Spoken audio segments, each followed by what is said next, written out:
Parmi les évolutions liées aux nouvelles technologies, il y a aussi ce qu'on appelle la dématérialisation qui touche toutes sortes de secteurs, à commencer par celui de la banque. Les services 100% en ligne permettent de baisser les coûts, mais de nombreux clients regrettent aussi le lien direct avec un conseiller. 20% des agences sont menacées de fermeture dans les années qui viennent.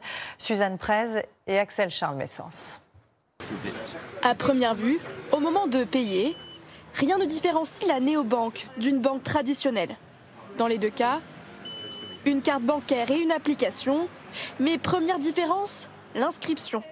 Pour Tina, la néobanque est plus rapide. Quand j'ai ouvert mon compte, c'était hyper rapide. Ça a pris 5 minutes, plus rapide que l'ouverture d'un compte dans une banque classique. Premier point pour la néobanque.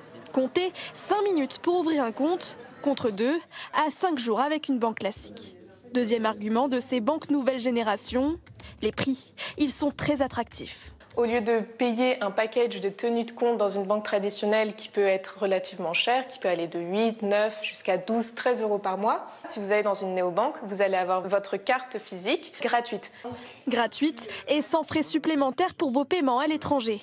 Bref, la néobanque est en moyenne 30% moins chère. Mais attention, les découverts ne sont pas autorisés. Autre particularité de ces plateformes, il n'y a pas d'agence physique, tout est digital. Il faut donc être à l'aise avec son téléphone et ce n'est pas le cas de ses clients interrogés dans cette banque. Par le digital, je ne connais pas comment je pourrais faire pour déposer un chèque sur mon ordinateur. Plus qu'avoir peur, c'est aussi avoir peur de faire une connerie.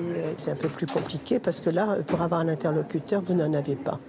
Pour les néobanques, le conseil se fait à distance, par mail ou téléphone.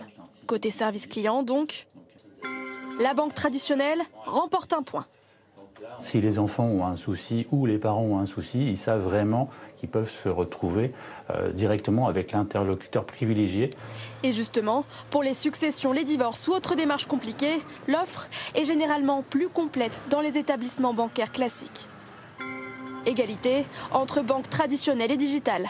Alors pourquoi pas opter pour les deux?